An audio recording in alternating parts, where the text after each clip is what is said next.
The question of parliamentary privilege is something which comes up again and again. There's a fellow called Dougal Bird who makes a comment, because yesterday I put up a video from Parliament with Chris Bryant fielding DCMS questions, and Dougal Bird says, I lost what little respect I had for Chris Bryant when he got his facts wrong and allegedly defamed Nigel Farage in the Commons and hid behind parliamentary privilege, refusing to repeat the defamation outside Parliament. I have yet to hear him withdraw his allegation and apologise or make any attempt to defend it. Perhaps he hopes we'll just forget about it.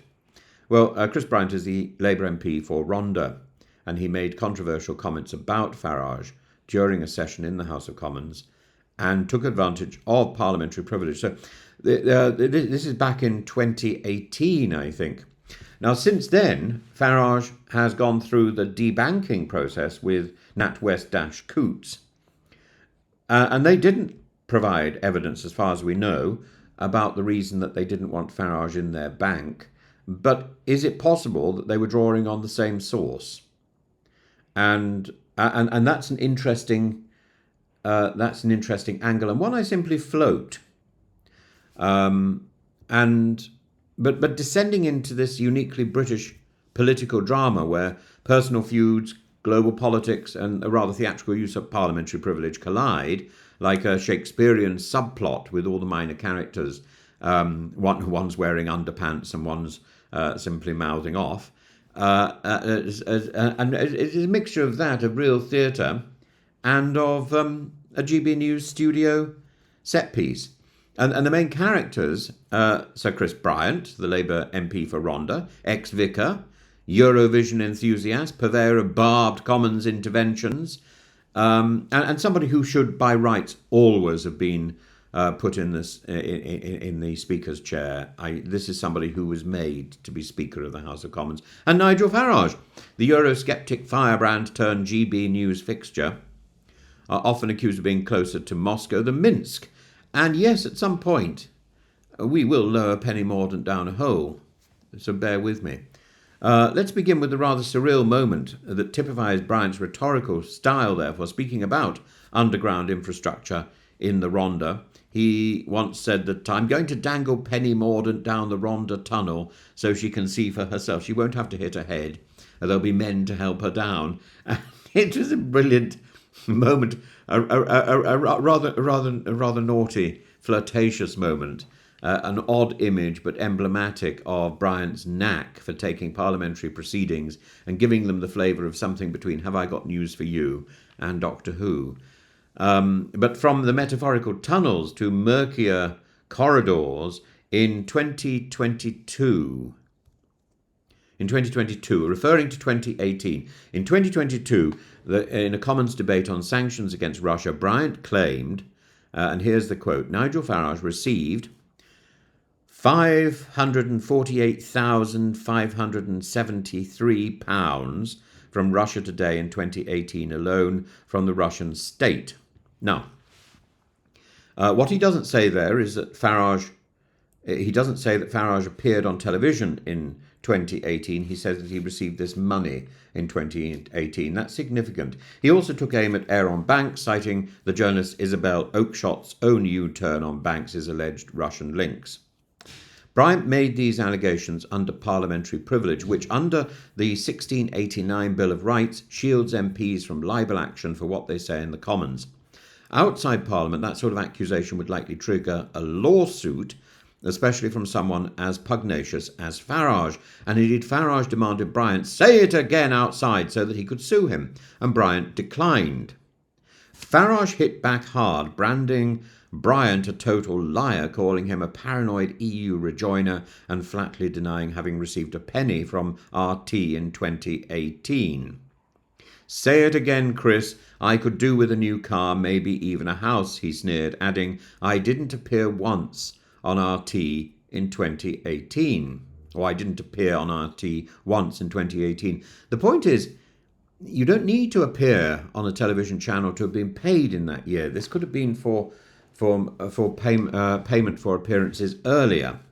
Farage's defenders note that while he had appeared frequently on RT in previous years, there's no evidence of an of a 2018 payday either. So where did this figure come from? Because it's a very precise figure. Now, I have to put my cards on the table. In 2018, I was working in Russia. Myself, I was working in a university.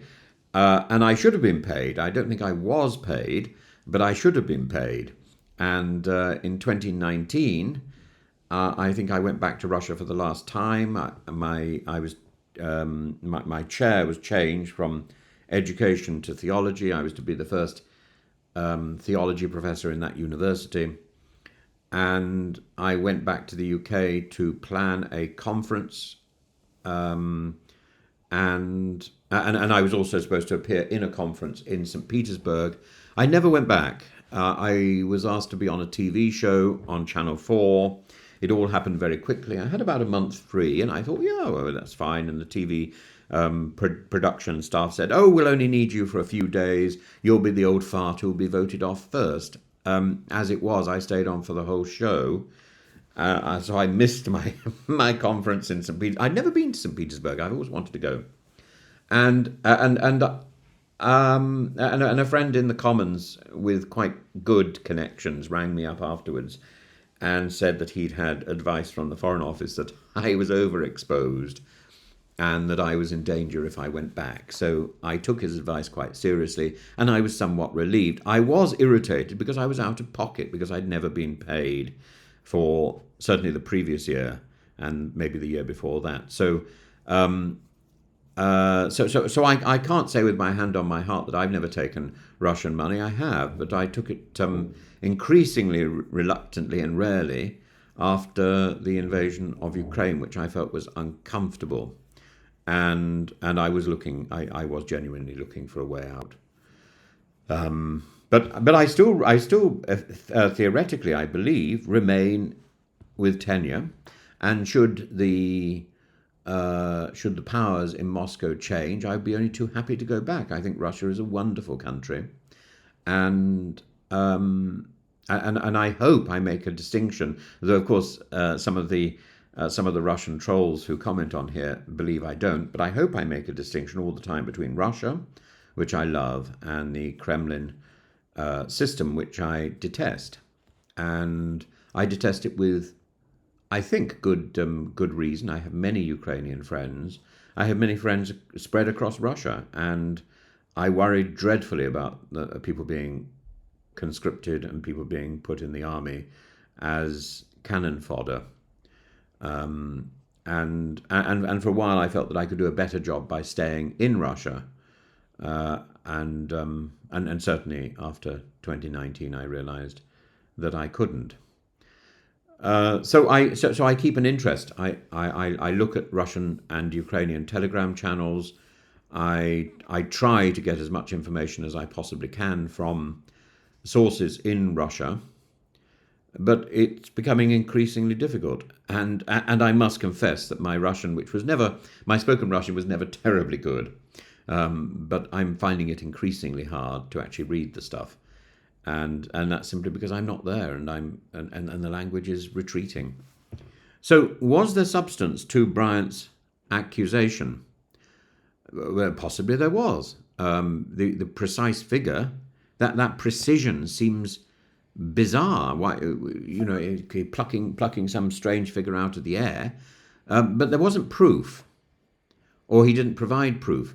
Farage was a frequent RT guest between 2010 and 2017, and I've been on RT. I enjoy going on these channels wherever I'm asked, particularly foreign channels, because it's always interesting to hear the question phrase, particularly about British politics, because that alone tells you how the story is perceived, and it's often slightly skewed. And that I find fascinating. When I was on RT, what happens in these situations is you're pulled in, you're sitting, waiting for your segment to begin, and you're given the opportunity to listen in on the previous segment. So I listened in to the previous segment, which was complete poppycock. It was just rubbish, and so when I was asked to talk about myself, I of course referred to the previous segment as well, and ridiculed it as I think I was entitled to do. I was never asked back, nor was I ever paid. So if Farage managed to get payment out of RT, he was doing better than me. So is we know that Farage has praised the RT network and cited, and he's been cited there. We know that Farage has been praised by the network, and he's been cited there as a quotable British Eurosceptic. He's never denied that relationship. And his past comments calling Putin an operator he admires, he's later clarified that not as a man but as a strategist, and his blaming of the EU for the Ukraine war.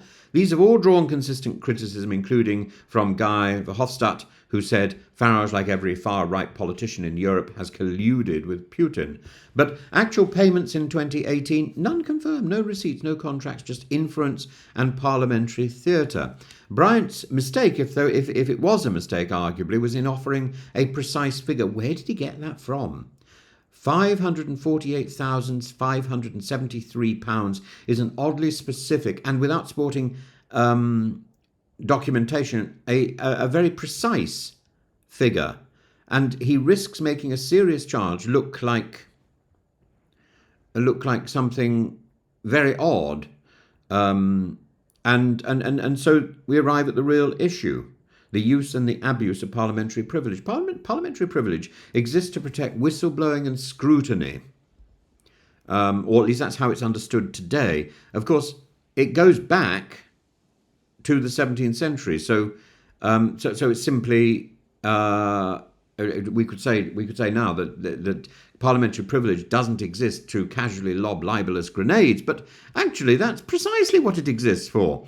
While Bryant was within his rights legally, I think ethically, under the modern understanding of parliamentary privilege, he's in more ambiguous territory.